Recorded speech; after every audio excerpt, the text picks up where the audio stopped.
pessoal, esse é o canal Understandable Simplification. Meu nome é Rafael Basílio. Se você gostar desse vídeo, deixe um like, compartilhe e se inscreva no canal. Vamos lá, pessoal! Olá, pessoal! Continuando o capítulo 6 do curso de normatização e confiabilidade, então nós temos aqui a estimativa de intervalo. Nós falamos da estimativa de ponto no vídeo anterior. Estamos falando agora de intervalo. Então, é claro, nós temos uma estatística inferior e superior, né? L e U, lower and upper, e ela é baseada em numa amostra de tamanho N, tá? De modo que a probabilidade, então, né, desse parâmetro θ estar entre essas estatísticas inferior e superior é de 1 menos alfa, sendo que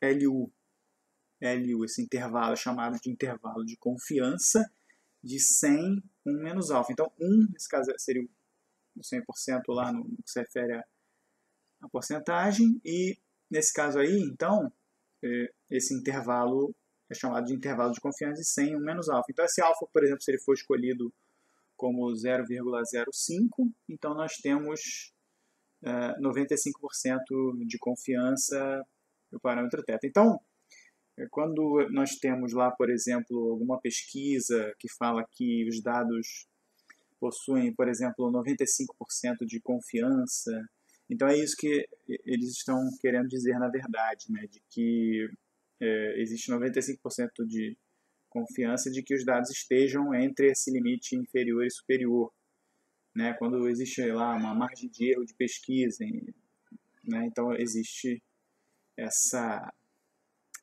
estimativa de intervalo.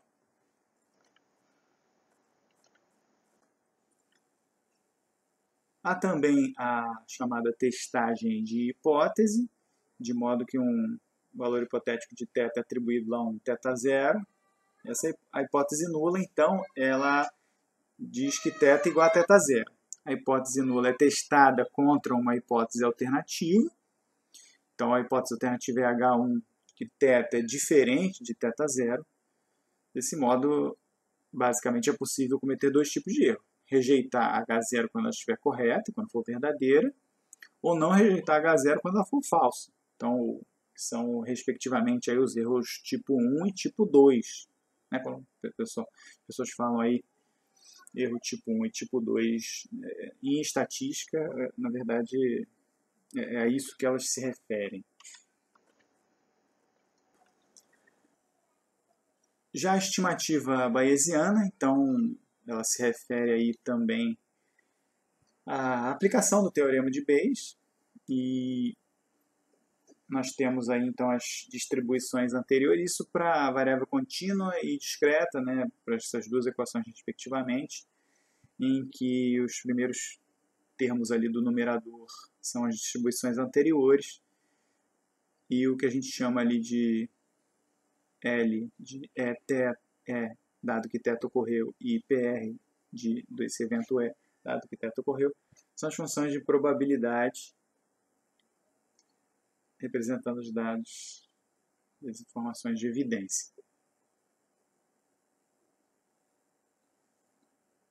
Então, o que a gente tem aqui é que, mais uma vez, a informação pode ser atualizada de modo que haja um aumento na confiabilidade na confiança, na verdade, da informação.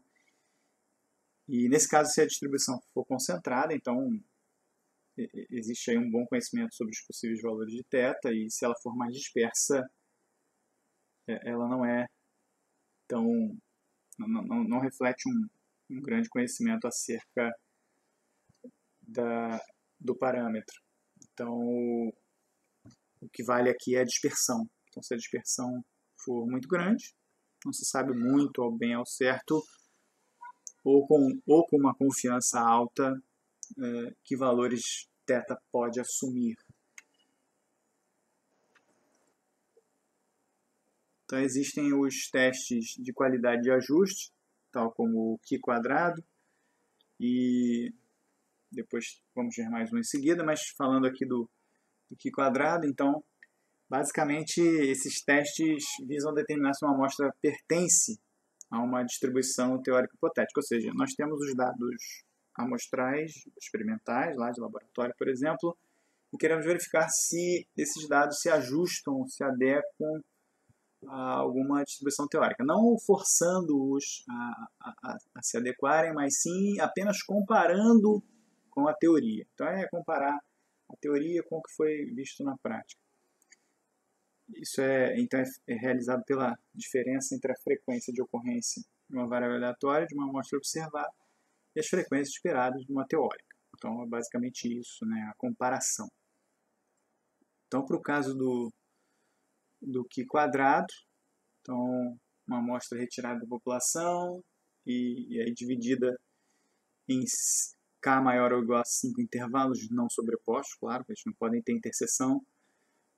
O limite inferior menos infinito, superior infinito. Distribuição hipotética é usada então para determinar a probabilidade PI de que a variável aleatória x cai em cada intervalo. E ao multiplicar essa probabilidade pelo tamanho da amostra n, a frequência de cada intervalo é obtida. Se essa frequência esperada é, por exemplo, é I, né, é índice I, então índice I é n vezes PI. Se a frequência observada para cada intervalo I da amostra é OI, então a magnitude das diferenças entre EI e OI é que caracteriza esse teste. Então é a comparação da diferença entre essas magnitudes de frequência.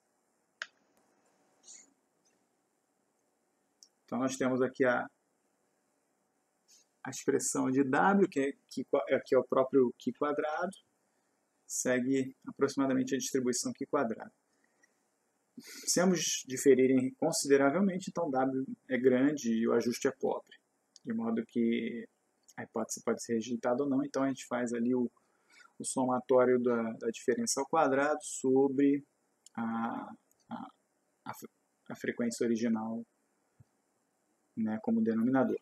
Então, existe uma região de não rejeição em que há ainda algum ajuste, e quando temos realmente essas caudas, né, nessas distribuições, então nós temos uma região crítica para enquadramento, para comparação, que é difícil de ajustar, porque como a magnitude de frequência é baixa, então qualquer pequena variação, qualquer pequena diferença, a variação percentual já se torna gigantesca e fica difícil o ajuste.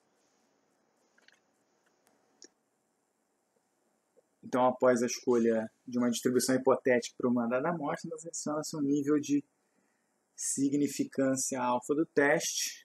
Então, define-se uma região de rejeição, né, maior ou igual a Q² menos alfa, K menos M menos 1, em que o membro direito, ou seja, é o percentil 1 menos alfa da distribuição, ou seja, aquele 0,05 que a gente falou que vale alvo, por exemplo, então é 95% da distribuição, Q² com K menos M menos 1 graus de liberdade. E o K é o número de intervalos, como a gente viu agora no slide anterior, M é o número de parâmetros estimados a partir da amostra. Se os parâmetros da distribuição eles forem estimados sem a dada amostra, então M igual a zero. Tá? Então, calcula-se o valor de W, que é a mesma coisa que Q². Se W maior que R, então vai rejeitar a distribuição hipotética. Ou seja, tem um critério de rejeição R, e que se W for maior que esse critério de rejeição, então ela está simplesmente rejeitada. Tá? De outro modo, se R for maior que W, então não é rejeitada a distribuição, ela é admitida. Existe também outro teste que é o Kolmogorov-Smirnov, que, então, por exemplo, uma CDF hipotética é comparada à CDF da amostra. Então, de qualquer maneira, tanto Q² quanto KS, como a gente chama Kolmogorov-Smirnov, a gente chama de KS. Então, tanto um quanto o outro, na verdade, o princípio básico é o da comparação e verificando ali a diferença entre elas.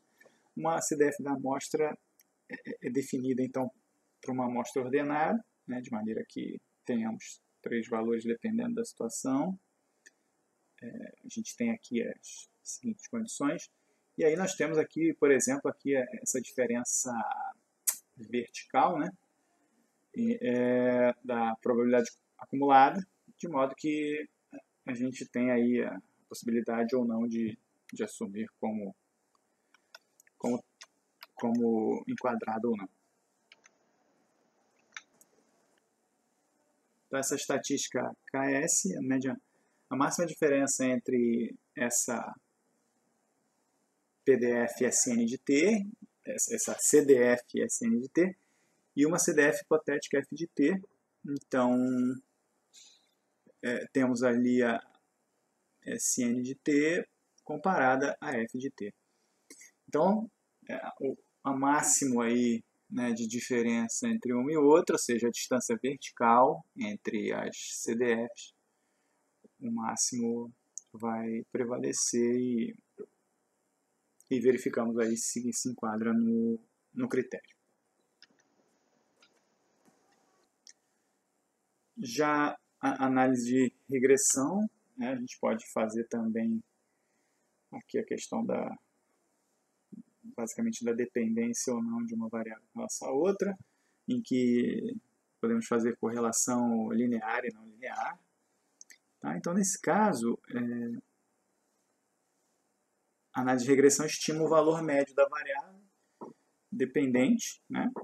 Corresponde a cada valor da variável independente. Ou como se fosse uma função mesmo, e verifica-se ali a dependência entre as duas.